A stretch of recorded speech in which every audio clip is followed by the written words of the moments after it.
Hi everyone, it's your boy Zach, and I have a friend who has this saying. I forget exactly how it goes, but it's something like, say something truthfully in a different way. So if I were to truthfully describe the culture war right now, it's guys who don't watch anything demanding that streaming services have more cash flow. Like, you better have more cash flow! It's the weirdest thing. I was getting all these messages all weekend, or all week? Week, I think.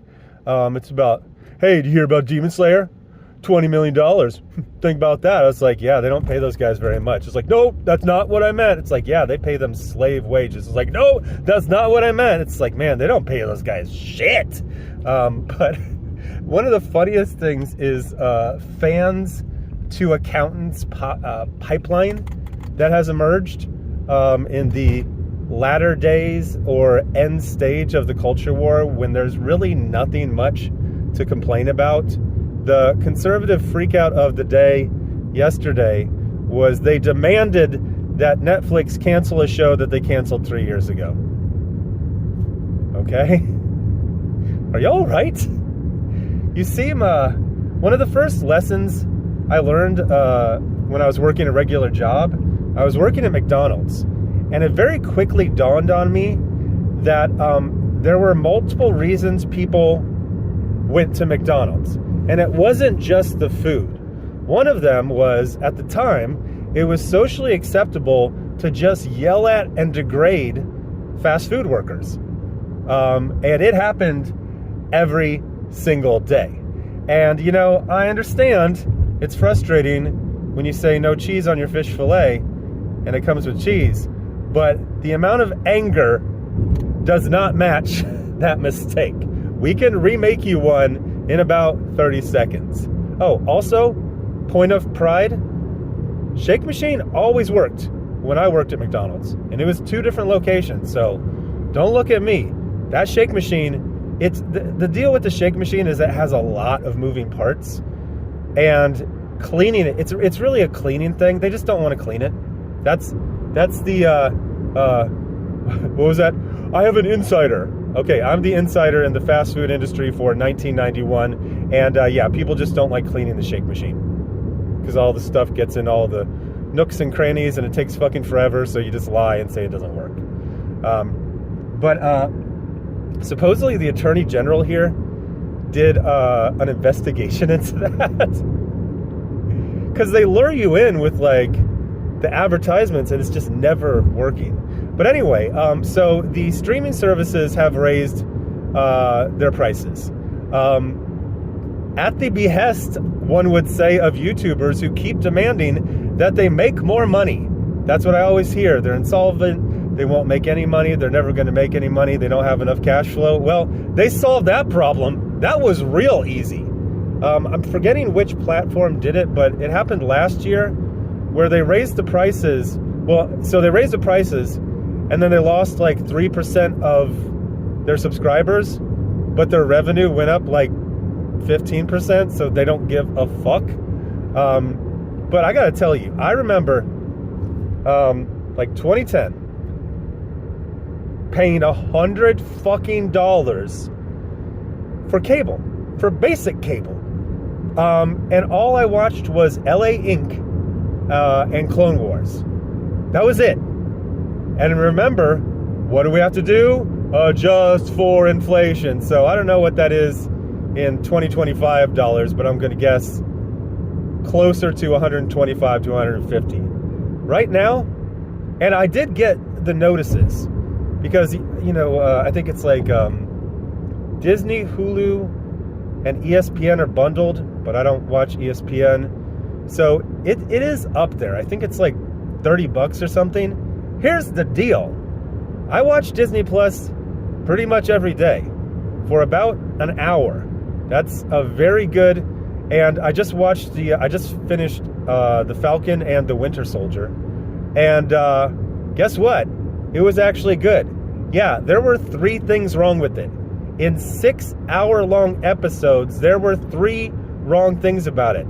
That's probably the only thing you ever heard about it, right?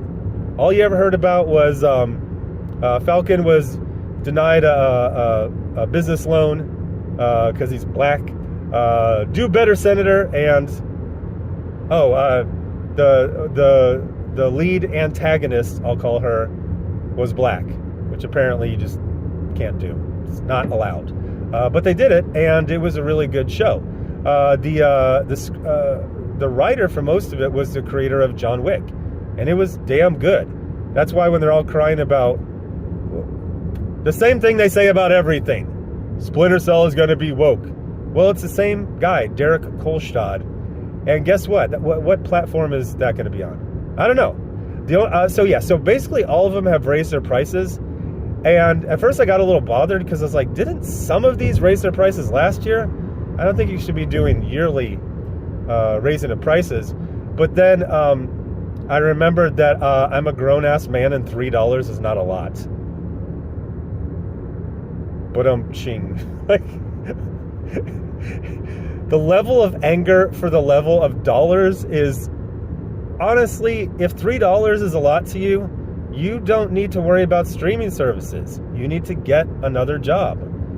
You might say, I have 2 jobs. If you're crying about $3, you need to get a 3rd job, because that's not a lot of money. Especially when, it's funny, I hear the complaints about streaming services, and it's like, why is everything high quality, and why do I have to wait for it? It's like, damn, it sounds really good. Why is everything movie quality?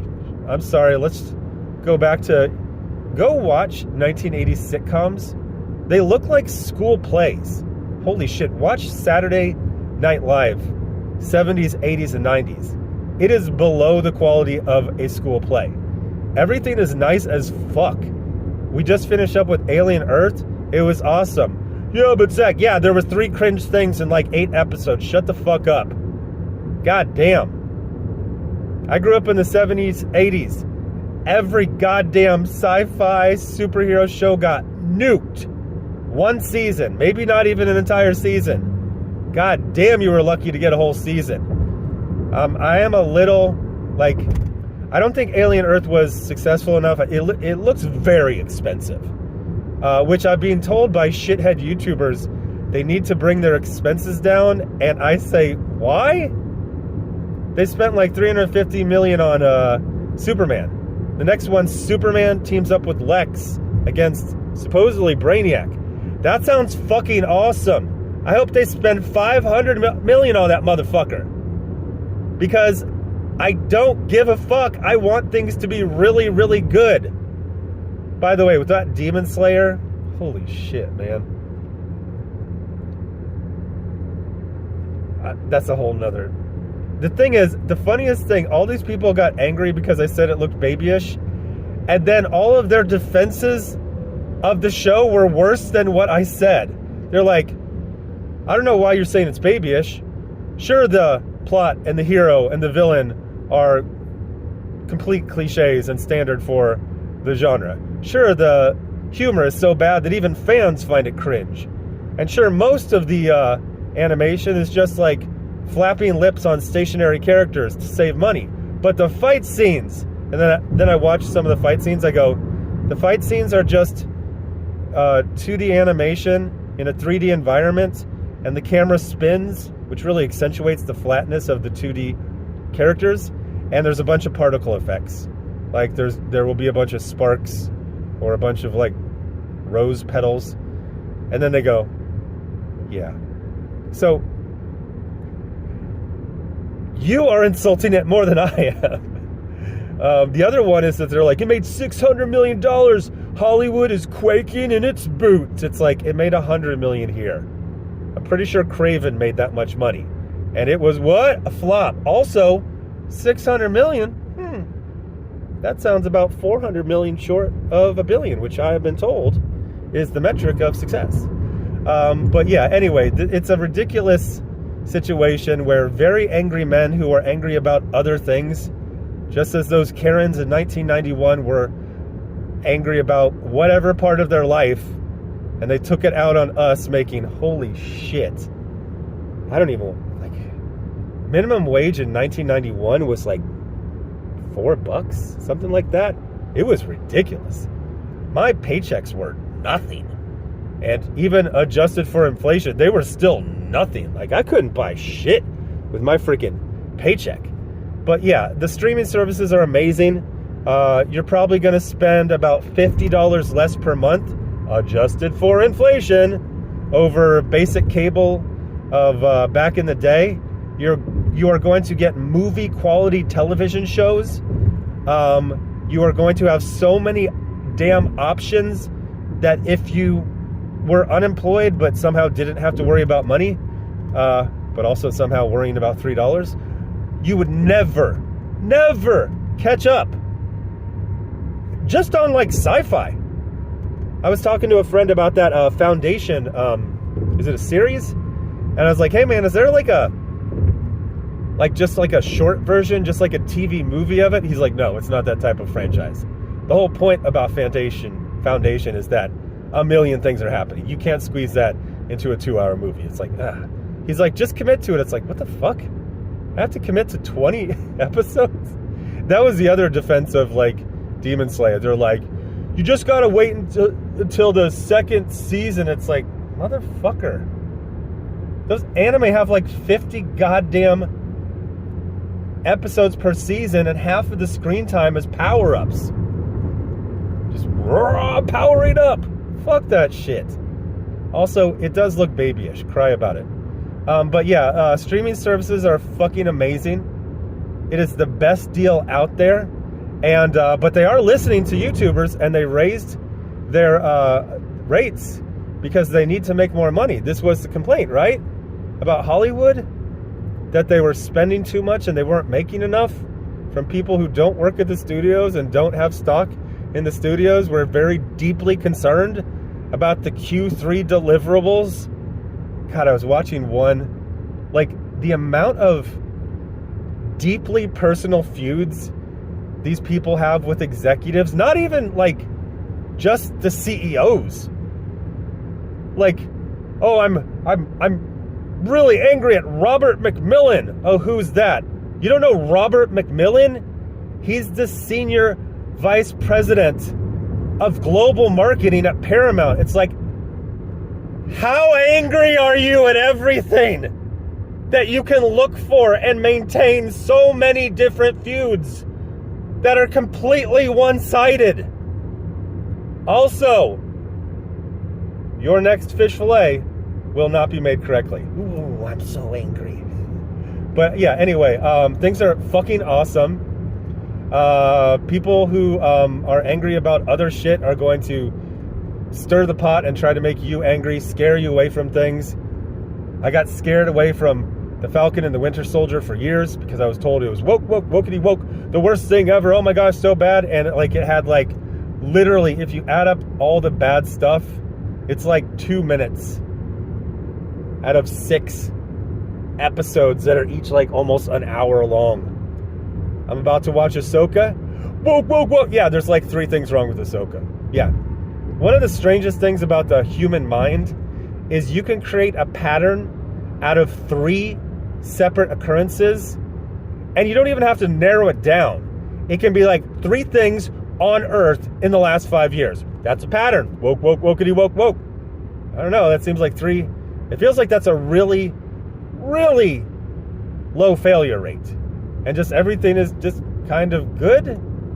That sounds like cause for celebration. But yeah, these aren't streaming services. They're screaming services. It's just like some fat Karen in 1991 was screaming at me at the top of her lungs because the fish fillet wasn't made correctly. Hey, bitch, I'm the motherfucking cashier, okay? I didn't make the motherfucker. But we can get you another one in literally 30 seconds, so shut up. Also, I'm not your punching bag. And so, yeah, this is just a thing for middle-aged men who are really super angry at something in life. The thing to do now is to get really, really angry at the assistant global pastor of senior VP of Viacom. Does Viacom even exist? How fucking easy and safe is your life if like streaming services are the devil to you? Anyway, thanks for watching. Bye.